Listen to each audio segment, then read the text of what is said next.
नमस्कार, मैं रवीश कुमार। अमेरिका के शेयर मार्केट में क्या हुआ उससे भी ज्यादा जरूरी पहले यह जानना है कि इंडसइंड बैंक में क्या हुआ कि उसका शेयर 27% नीचे गिर गया। 900 रुपए का शेयर गिरकर 655 रुपए पर आ गया। 5 दिनों के भीतर यह स्टॉक 34% गिर चुका है। 5 मार्च को यह स्टॉक करीब 1000 पर ट्रेडिंग कर रहा था और 11 मार्च को एक समय 650 रुपए से नीचे चला गया। 656.80 पर बंद हुआ। मनी कंट्रोल ने लिखा है कि इंडसइंड के शेयरों के डूबने से म्यूचुअल फंड को 6000 करोड़ का नुकसान हुआ है। सीएनबीसी की रिपोर्ट है कि बैंक की मार्केट कैप से 1 घंटे में 18,000 करोड़ रुपए स्वाहा हो गए। इस बैंक के 4 करोड़ खाता धारक हैं। जाहिर है उनकी नींद उड़ गई होगी। इंडसइंड बैंक ने कहा है कि 1500 करोड़ का हिसाब गड़बड़ होने से उसकी कुल क्षमता पर कोई असर नहीं पड़ेगा। बैंक नेटवर्थ पर पड़ने वाले असर से निपटने में सक्षम है। इसके बाद भी आज यह बैंक शेयर बाजार में अपना भरोसा हासिल नहीं कर पाया। भारत और अंतर्राष्ट्रीय ब्रोकरेज फर्म तो यही कह रहे हैं कि इंडसइंड बैंक ने अपनी साख खो दी है। नुवामा इंस्टीट्यूशनल इक्विटी का कहना है कि बैंक की कमाई पर असर पड़ेगा। बैंक में जो हो रहा है उसकी टाइमलाइन चिंताजनक है। तीसरी तिमाही की कमाई के आंकड़े जारी होने से ठीक पहले सीएफओ ने इस्तीफा दे दिया। सीईओ को 3 की जगह 1 साल का विस्तार दिया गया और अब इसके डेरिवेटिव पोर्टफोलियो में गड़बड़ी देखी जा रही है, जिस कारण यह सब हुआ है। कोटक इंस्टीट्यूशनल इक्विटी ने कहा है कि बैंक ने अपनी क्रेडिबिलिटी खो दी है। ग्लोबल ब्रोकरेज फर्म यूबीएस ने इंडसइंड बैंक के शेयर पर अपनी रेटिंग को डाउनग्रेड कर दिया है। वैश्विक ब्रोकरेज जेफरीज ने इसके शेयर की टारगेट प्राइस कम कर दिया। एक समय पर बैंक का शेयर 1576 पर पहुंच गया था और 11 मार्च को 656 पर आ गया। इंडसइंड बैंक के एमडी और सीईओ सुमंत कठपालिया का कार्यकाल 3 साल के लिए बढ़ाने की अनुमति मांगी गई थी, लेकिन रिजर्व बैंक ने 1 साल के लिए ही अनुमति दी। इस खबर के आने के बाद ब्रोकरेज फर्म्स ने बैंक के शेयर की रेटिंग को डाउनग्रेड कर दिया और टारगेट प्राइस में कटौती की। खबर है कि इसके बाद बैंक के सीईओ ने एनालिस्ट की मीटिंग में कहा कि शायद आरबीआई को उनके नेतृत्व करने की क्षमता पर संदेह होगा, इसलिए 1 ही साल का विस्तार मिला है। हम आरबीआई के फैसले का सम्मान करते हैं। मुझे नहीं लगता कि इससे बैंक के रोजमर्रा के काम पर असर पड़ेगा। इंडसइंड बैंक के विज्ञापन का एक नारा है, जानकार बनो और जागरूक रहो। तो ये वीडियो हम इसलिए भी बना रहे हैं ताकि आप जानकार बने और जागरूक रहें। इसी तरह फरवरी महीने में महाराष्ट्र के न्यू इंडिया बैंक से पैसा निकालने पर अचानक रोक लगा दी गई। ग्राहक 25,000 तक ही निकाल सकते हैं। जांच से पता चला कि 10 करोड़ रखने की क्षमता थी, लेकिन हाथ में कैश 122 करोड़ रुपए मिले। 3 लोग गिरफ्तार किए गए। इससे एक और भारत का पता मिलता है। रिजर्व बैंक ने कहा कि 50% खाता धारकों के खाते में 25,000 रुपए ही हैं, वे अपना पूरा पैसा निकाल सकते हैं। तो ये हालत है। 1.25 लाख में से 50% खाता धारक के खाते में मात्र 25,000 रुपए हैं। इंडसइंड बैंक आपसे क्या कहता है? जानकार बनो, जागरूक रहो, ठीक से वीडियो देखिए। क्या इंडसइंड बैंक के 4 करोड़ ग्राहक जागरूक हो पाए हैं, जानकार बन पाए हैं कि उनके बैंक में क्या हुआ है? क्यों ऐसी गड़बड़ी हुई कि बैंक को 1500 करोड़ रुपए का झटका लगा? कितने दिनों से खबरें चल रही हैं कि भारत के बैंकों ने 16 लाख करोड़ से भी ज्यादा की रकम राइट ऑफ कर दी है। यह इस आधार पर किया जाता है कि एक दिन बैंक वसूलेंगे, लेकिन सरकार को बताना चाहिए कि कितना पैसा अभी तक वसूला गया है। 16 लाख करोड़ किनके माफ हुए, नाम भी बता दे सरकार। तो क्या अब इसका दबाव दूसरे बैंकों पर भी दिखने लगा है? खबरों में तो आपको यही सब बताया जाता है कि प्रधानमंत्री मॉरिशस गए हैं और वहां उनका भव्य स्वागत हुआ है। स्वागत ही अब इस देश की हेडलाइन है। पूरी विदेश नीति विदेशों में प्रधानमंत्री मोदी के स्वागत करवाने में जुटी लगती है। 23 करोड़ निवेशकों को समझ नहीं आ रहा कि कौन सी फिल्म देखें, कल हो ना हो देखें या कल किसने देखा है देखें। बिहार में चुनाव आने वाला है, तो अचानक वहां से विदेश मंत्रालय के प्रवक्ता भोजपुरी बोलने लग गए, लेकिन ट्रंप ने भारत के बेनकाब करने की बात कही। उस पर ना इंग्लिश में बोल पा रहे हैं, ना हिंदी में, ना भोजपुरी में। बाजार में खून खराबा मचा हुआ है। मंदी आ गई का शोर उठने लगा है। 10 मार्च को जिस तरह से अमेरिका से लेकर जापान तक के बाजार में धूम धड़ाम हुआ है, भारत के भी 23 करोड़ निवेशक सोच रहे होंगे कि उनका क्या होगा। सितंबर से भारत का बाजार जमीन पर पसरा हुआ है। अगर और गिरा तो जो भी मुनाफा बचा हुआ है वह भी निकल जाएगा। क्या इन 23 करोड़ लोगों को भी मुफ्त अनाज योजना में अपना पंजीकरण कराना पड़ सकता है? शेयर मार्केट ने लोगों का जो हाल किया है, लगता नहीं कि इस बार लोग पूछ रहे हैं होली कब है होली। होली की चर्चा जुम्मे के नमाज के कारण ज्यादा हो रही है। हिंदू मन इसी में व्यस्त है और यह प्रधानमंत्री मोदी के लिए बहुत अच्छा है। लोग कंगाल होकर भी थाल बजाते रहेंगे। जिस रफ्तार से भारत में और अमेरिका में कंपनियों का मार्केट कैप सिकुड़ रहा है, उनके पास पैसे कम होंगे और उसका असर नौकरियों पर पड़ेगा तो नौकरी जाएगी। कोई बात नहीं, आप जुम्मा बनाम होली में बिजी रहिए, उसी पर ध्यान लगाए रहिए। कुछ भी पता नहीं लगेगा इंजेक्शन बहुत मोटा था या पतला। अमेरिका में डिबेट चल रहा है कि मंदी आएगी या नहीं। भारत में डिबेट चल रहा है होली है तो जुम्मा की नमाज नहीं होगी तो क्या हो जाएगा। इस वीडियो को अंत तक देखिए। दुनिया और भारत के बाजार की खबरों का संकलन लेकर आया हूं। ट्रंप के आने के बाद अमेरिकी निवेशकों को यह पहला बड़ा झटका लगा है। 10 मार्च सोमवार को एक दिन में 350 लाख करोड़ हवा हो गए। भारत में तो बाजार सितंबर से गिर रहा है, तब सोचिए 90 लाख करोड़ रुपए हवा हुए हैं। भारत में निवेशकों के जितने पैसे 6 महीने में हवा हुए, उससे कई गुना पैसे तो अमेरिका में एक दिन में गायब हो गए। 11 मार्च को सेंसेक्स और निफ्टी खुलने के साथ ही गिरने लगा, फिर थोड़ा संभला, लेकिन सितंबर से लेकर 11 मार्च का पैटर्न देखिए तो गिरावट ही निरंतर है, शाश्वत है। इसमें बदलाव नहीं हो रहा। भले अमेरिकी बाजार का असर पड़ गया हो, लेकिन ध्यान रखिए कि भारत का बाजार कब से गिर रहा है। इस दौरान भारत का बाजार 9% से ज्यादा गिरा है और यह गिरावट काफी बड़ी है। इनका टाइम ठीक नहीं चल रहा। पिछले ही हफ्ते मंगल की तरफ अपना अंतरिक्ष यान रवाना करने वाले थे, रास्ते में ही रॉकेट फट गया। मस्क बार बार कह रहे हैं कि उन पर व्यवस्थित तरीके से हमला हो रहा है, फिर भी वो सारे नुकसान झेल लेते हैं। लेकिन अब ऐसा क्या हो गया कि इन्हें बचाने के लिए ट्रंप टेस्ला गाड़ी खरीदने की बात कर रहे हैं। 10 मार्च को टेस्ला के शेयर 15% गिर गए। मस्क लोगों की निगाह में चढ़ते जा रहे हैं। अमेरिका और कनाडा में लोग उनकी कार खरीदना कम कर रहे हैं। मस्क का कहना है कि टेस्ला के खिलाफ प्रायोजित तरीके से डेमोक्रेट और उनके एनजीओ विरोध प्रदर्शन करवा रहे हैं। लेकिन इस साल टेस्ला के शेयरों के दाम में 45% से भी ज्यादा की गिरावट आई है, जबकि 17 दिसंबर को टेस्ला का शेयर $479 तक पहुंच गया, जो इस समय $222 पर आ गया है। अब मस्क के लिए ट्रंप साहब आ गए हैं।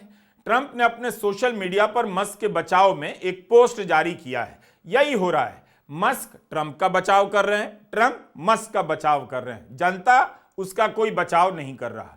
एकदम जैसे राष्ट्र के नाम संबोधन कर रहे हो, उसी अंदाज में ट्रंप लिखते हैं कि सभी रिपब्लिकन, कंजर्वेटिव और सभी महान अमेरिकियों से मैं कहना चाहता हूं, हमारे देश के लिए मस्क सब कुछ ताक पर रख रहे हैं और शानदार काम कर रहे हैं। लेकिन सन की चरम वामपंथी इस कोशिश में हैं कि गैर कानूनी और खुफिया तरीके से टेस्ला का बहिष्कार करवा दें। यह दुनिया में गाड़ी बनाने वाली शानदार कंपनियों में से है। यह कंपनी इलॉन की बेबी है, मगर उन पर हमला करने के लिए, उन्हें नुकसान पहुंचाने के लिए और वे जो मानते हैं उसका विरोध करने के लिए यह सब किया जा रहा है। 2024 के चुनाव में इन लोगों ने मेरे साथ भी यही करने की कोशिश की, लेकिन नतीजा क्या निकला? जो भी हो, मैं मस्क में अपना भरोसा दिखाने के लिए और उन्हें अपना समर्थन देने के लिए कल सुबह एक नई टेस्ला खरीदने जा रहा हूं। वे सही मायने में एक महान अमेरिकी हैं। उन्हें इस बात की सजा क्यों दी जा रही है कि वे अपने शानदार हुनर और अपनी मेहनत को अमेरिका को महान बनाने में लगा रहे हैं। तो ट्रंप टेस्ला खरीदने वाले हैं, तो अब किसी नेता की भक्ति में यह सब भी करना होगा। नेता के चक्कर में मार्केट पर भरोसा कीजिए, पूंजी लगा दीजिए, डूब जाए तो चुप होकर सिसकते रहिए। मैं भारत के बारे में भी कह रहा हूं। आपको याद नहीं, पिछले साल जून में प्रधानमंत्री मोदी शेयर मार्केट को लेकर कैसे कैसे दावे कर रहे थे, और इस साल मार्च में कुछ कह नहीं पा रहे। यह नया दौर है। जरा ठीक से नेता को, उसके दोस्तों को, राजनीति को समझिए। गनीमत है कि प्रधानमंत्री मोदी ने अदानी का इस तरह से बचाव नहीं किया, अपने समर्थकों से नहीं कहा कि थाली बजाना छोड़िए, अदानी के शेयर खरीदिए, बल्कि अदानी को लेकर जब सवाल पूछा गया तो वसुधैव कुटुंबकम करने लगे। आज तक किसी को पता नहीं चला कि अदानी और वसुधैव कुटुंबकम के बीच क्या संबंध है। Can I ask whether you discussed at all today the case of Gautam Adani, who's one of the wealthiest men in Asia and perceived as an ally of Prime Minister Modi? Prime Minister Modi, have you asked the president to take action on that case? Thank you. पहली बात है, भारत एक लोकतांत्रिक देश है और हमारे संस्कार, हमारी संस्कृति वसुधैव कुटुंबकम की हैं। हम पूरे विश्व को अपना एक परिवार मानते हैं। हर भारतीय को मैं अपना मानता हूं। दूसरी बात है, ऐसे व्यक्तिगत मामलों के लिए दो देश के मुखिया न मिलते हैं, न बैठते हैं, न बात करते हैं। लेकिन ट्रंप थोड़े अलग हैं। वे मस्क को वसुधैव कुटुंबकम नहीं कहते। ट्रंप के लिए मस्क अमेरिकन है, वसुधैव कुटुंबकम नहीं। उन्हें पता है कि मस्क के लिए भारत को अपना बाजार खोलना ही पड़ेगा। भारत के उद्योगपति रियल एस्टेट में व्यस्त हैं और अमेरिका के उद्योगपति कुछ और ही गेम में लगे हैं। इकोनॉमिक टाइम्स में अरिंदम मजूमदार की यह खबर क्या कहती है कि एयरपोर्ट पर शॉपिंग कॉम्प्लेक्स, कॉन्फ्रेंस सेंटर और दफ्तर खुल सकते हैं। सरकार 11 एयरपोर्ट के निजीकरण को लेकर इस प्रस्ताव पर विचार कर रही है। इसका मतलब है कि एयरपोर्ट के लिए ली गई किसानों से सस्ती जमीन पर 100 और तरह के धंधे होंगे और कमाई होगी। यही लेवल है भारत के बिजनेसमैन का। दुकान खोलने से आगे सोच नहीं पा रहे। यहां मस्क अपनी स्टारलिंक लेकर आने वाले हैं और अंबानी से लेकर सुनील मित्तल के प्रभाव को चैलेंज करने वाले हैं और भारत के उद्योगपति अपने लिए एयरपोर्ट जुगाड़ कर रहे हैं। वो जुगाड़ होने के बाद एयरपोर्ट में दुकान और मॉल खोलने के जुगाड़ में लग गए हैं। ट्रंप और मस्क ने मिलकर क्रोनी कैपिटलिज्म का मतलब ही बदल दिया है। दूसरे कई देशों में 2-4 उद्योगपति हैं जो सरकार से सटकर अपना फायदा लेते रहते हैं और सरकार की खुशामद के लिए न्यूज चैनल भी चलाते हैं। उनका गिरोह हो सकता है। अगर 500, 1000, 10,000 उद्योगपतियों में 4 लोगों का गिरोह हो सकता है तो 4 उद्योगपतियों के बीच कोई 2 का भी गिरोह हो सकता है और 2 के ऊपर कोई 1 भी हो सकता है। तो अब पूरी दुनिया में मस्क अकेले दिखाई दे रहे हैं। इसीलिए कहा जाता है कि पूंजीवाद वही अच्छा है और तब तक अच्छा है जिसमें प्रतिस्पर्धा हो और सबके लिए समान अवसर हो। हुआ यह कि राष्ट्रपति ट्रंप का फॉक्स न्यूज के साथ इंटरव्यू चल रहा था। जब उनसे पूछा गया कि क्या आपको उम्मीद है कि इस साल अमेरिका में मंदी आ सकती है, इस पर ट्रंप ने कह दिया कि मुझे ऐसी भविष्यवाणी पसंद नहीं। अमेरिका की अर्थव्यवस्था में एक बदलाव देखने को मिलेगा, ट्रांजिशन दिखाई देगा। हम जो कर रहे हैं वो बहुत बड़ा काम है। हम अमेरिका में पैसा वापस लाना चाहते हैं और इसमें थोड़ा समय लग सकता है। सवाल साफ था कि क्या अमेरिका में इस साल मंदी आ सकती है, लेकिन ट्रंप ने साफ साफ जवाब नहीं दिया। इधर उधर की बात करने लगे, मगर उन्हीं के वाणिज्य मंत्री हार्वर्ड लटनिक ने कह दिया कि अमेरिका में कोई मंदी नहीं आएगी, कुछ सामानों के दाम में बढ़ोतरी जरूर हो सकती है। इस बयान के बाद अमेरिका के बाजारों में भारी गिरावट देखी गई। लोगों को डर है कि ज्यादा टैरिफ लगाने से सामानों की कीमत में बढ़ोतरी हो सकती है, जिसका असर अमेरिका की अर्थव्यवस्था और उसके विकास पर पड़ सकता है। 10 मार्च को डाउ जोन्स एक समय पर 1100 अंक नीचे चला गया। सुधरा भी तो बहुत नहीं, 890 पर आकर बंद हुआ। टेक कंपनियों के सूचकांक नेस्डैक की गिरावट तो सितंबर 2022 के बाद से अब तक की सबसे बड़ी बताई जा रही है। 4% नीचे आ गई है गिरावट। अमेरिकी निवेशकों के 450 लाख करोड़ हवा हो गए। तो समझिए कि अमेरिका में बर्फ की आंधी चल रही है। वहां का एक और इंडेक्स है S&P 500, 3% नीचे आ गया और सितंबर 2024 के बाद से अपने सबसे निचले स्तर पर है। अमेरिका ही नहीं, यूरोप के भी बाजार गिरे हैं। फ्रांस के CAC, लंदन FTSE करीब 0.9% गिरा। जर्मनी का DAX 1.75% गिरावट के साथ बंद हुआ। मंदी और महामंदी आएगी या नहीं, यह हम नहीं कह सकते, लेकिन इतना समझ में आ रहा है कि यह रूटीन गिरावट नहीं है, कुछ बड़ा शिफ्ट हो रहा है। एक थ्योरी दी जा रही है कि अमेरिका के बड़े बैंकों के पीछे का जो गिरोह है वह शेयर बाजार में अपने शेयर बेच रहा है ताकि मार्केट क्रैश कर जाए और ट्रंप के लिए मुसीबत पैदा हो जाए। ट्रंप के समर्थक भी इस तरह की बातें कर रहे हैं। हो सकता है ऐसा हो, लेकिन इससे सारी बातें साफ नहीं होती। मार्केट क्रैश कराने वाले को इतना तो पता होगा कि कुछ भी हो जाए, ट्रंप 4 साल तक जाने वाले नहीं हैं। अमेरिका में लोग 2008 की मंदी याद करने लगे हैं। अमेरिका में मंदी को लेकर अर्थशास्त्रियों के बीच अलग अलग दावे चल रहे हैं, सबके अपने अपने तर्क हैं। गोल्डमैन सैक्स का कहना है कि अमेरिका में मंदी की आशंका बढ़ गई है, 15% से बढ़कर 20% हो गई है। मॉर्गन स्टैनली ने अमेरिका के ग्रोथ रेट में कटौती कर दी है। टैरिफ वॉर को बड़ा कारण बताया जा रहा है। ट्रंप ने कनाडा, चीन, भारत, मेक्सिको के खिलाफ आयात शुल्क बढ़ा दिए हैं। उसी से निवेशकों के मन में अनिश्चितता बढ़ी है। ट्रंप प्रशासन द्वारा सरकारी व्यय में की जा रही कटौती को भी एक कारण माना जा रहा है। नौकरियों के बढ़ने को लेकर संदेह है। नवंबर और दिसंबर में जितनी नौकरियों का सृजन हुआ, उसके मुकाबले फरवरी में सिर्फ आधी नई नौकरियां पैदा हुई, मात्र 1.5 लाख। कुछ अर्थशास्त्री यह भी मानते हैं कि अमेरिका मंदी की चपेट में आने से बच जाएगा, लेकिन अभी जो आंकड़े आ रहे हैं उससे सतर्क रहने की जरूरत है। कई चीजों के दाम बढ़ रहे हैं, जिसका असर उनकी बिक्री पर पड़ेगा। अमेरिका का व्यापार घाटा $131 बिलियन हो गया है। अटलांटा फेडरल रिजर्व का जीडीपी नाउ मॉडल ने कहा है कि पहली तिमाही में अमेरिकी अर्थव्यवस्था 2.4% तक सिकुड़ सकती है। अगर ऐसा हुआ तो बहुत बुरा होगा।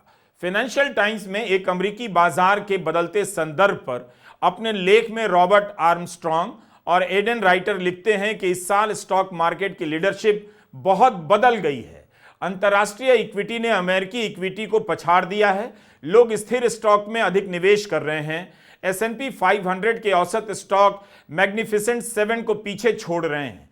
निवेशक ऐसे स्टॉक में पैसा लगा रहे हैं जिन्हें आमतौर पर सुरक्षित समझा जाता है, जैसे Coca Cola, Pepsi, Philip Morris आदि आदि। वहीं जल्दी लाभ देने वाले रिस्की स्टॉक से निवेशक पैसा खींच रहे हैं।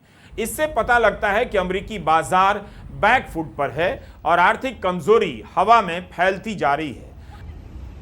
भारत के पत्रकार और द वायर के संस्थापक संपादक M.K. वेणु ने लिखा है कि ट्रंप को समझना होगा कि अब देश डॉलर का भंडार नहीं बना रहे, बल्कि अपने भंडार में डॉलर की जगह सोना भर रहे हैं। अमेरिका ने 100 से अधिक देशों पर पूर्ण या आंशिक रूप से आर्थिक प्रतिबंध लगाए हैं। ऊपर से 100% टैरिफ लगाने की बात कर रहे हैं। लेकिन ट्रंप को यह बात नहीं मालूम कि अगर इस तरह से बेलगाम टैरिफ लगाते रहे तो अमेरिका में महंगाई का हाहाकार मच जाएगा। ट्रंप को इसका कुछ अंदाजा तो है, इसीलिए मेक्सिको, कनाडा पर लगाए गए 25% टैरिफ को 1 महीने के लिए टाल दिया। लेकिन टैरिफ की अवधारणा से ट्रंप पीछे नहीं हट पा रहे। अमेरिका भीतर से खोखला भी नजर आता है, ऐसा भी कहते हैं। अमेरिका में टेक कंपनियों के कारण भयंकर असंतुलन पैदा हो गया। वेणु का कहना है कि 1 दर्जन कंपनियों के पास 1/3 बाजार है। चीन ने एक सस्ता और बढ़िया AI बना दिया तो अमेरिकी स्टॉक धड़ाम से गिर पड़े। चीन से इसी तरह के और प्रोडक्ट आ सकते हैं और आएंगे भी। इससे डॉलर भविष्य में और कमजोर होगा। अमेरिका को कभी सुरक्षित माना जाता था, लेकिन इस सुरक्षित जगह का मूल ढांचा कमजोर बताया जा रहा है। समझना चाहिए कि अमेरिका में क्या हो रहा है और उसका असर भारत पर क्या पड़ेगा। ट्रेड वॉर का असर भारत पर पड़ने लगा है। भारत में लोगों की पूंजी डूब रही है, लेकिन भारत की इस परेशानी को प्रधानमंत्री मोदी दूर नहीं कर पा रहे।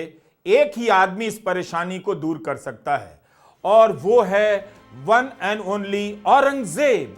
अगर औरंगजेब को लेकर तरह तरह के मुद्दे खड़े किए जाएं तो लोग अपना घर जलता छोड़कर उसकी कब्र खोदने के ख्यालों में महीनों गुदगुदाते रहेंगे। लोगों की आर्थिक बदहाली से ध्यान हटाने के लिए मुसलमानों के प्रति नफरत से बड़ा इस देश में लगता है कोई टैबलेट नहीं है। यूपी में एक मंत्री कह रहे हैं कि अगर होली के दिन निकलना है तो तिरपाल का हिजाब पहनकर निकलिए। एक विधायक कह रहे हैं कि अस्पताल में मुसलमानों के लिए एक अलग वार्ड बना देना चाहिए। हमारी राजनीति बीमार ही नहीं, अब सड़ती जा रही है। आने वाले दिनों में आप देखेंगे कि गोदी मीडिया ऐसे विषयों में अपना निवेश और बढ़ाएगा ताकि आपकी पूंजी डूब रही है, आपका पैसा डूब रहा है, इस पर डिबेट करने की नौबत ना आए। अनायास नहीं है कि महाराष्ट्र के मुख्यमंत्री से लेकर यूपी के मुख्यमंत्री तक औरंगजेब औरंगजेब कह रहे हैं। महाराष्ट्र के मुख्यमंत्री देवेंद्र फडणवीस औरंगजेब की कब्र को लेकर बयान दे रहे हैं, जबकि खुद उनके राज्य की आर्थिक स्थिति खराब है और इतनी खराब है कि चुनावों में जो वादा किया था महिलाओं के खाते में पैसे देने का, पूरा नहीं कर पा रहे हैं। ट्रंप के अपमानजनक बयान के बाद भी चुप रह गए प्रधानमंत्री मोदी अगर चाहें तो औरंगजेब के नाम पर चुप्पी तोड़ सकते हैं। बाकी मार्केट गटर में जाए क्या फर्क पड़ता है। हम और आप औरंगजेब और अमेरिका के बीच फंसा दिए गए हैं। कभी औरंगजेब देखते हैं कि 300 साल पहले उसने ये कर दिया वो कर दिया, तो कभी अमेरिका देखने लग जाते हैं कि ट्रंप कहीं अगला 3 साल या 30 साल का कबाड़ा ना कर दें। मुझे लगता है आप किसी को मत देखिए, सिर्फ रवीश कुमार ऑफिशियल के वीडियो दिन रात देखा कीजिए, एक बार नहीं 2 बार देखा कीजिए। नमस्कार, मैं रवीश कुमार।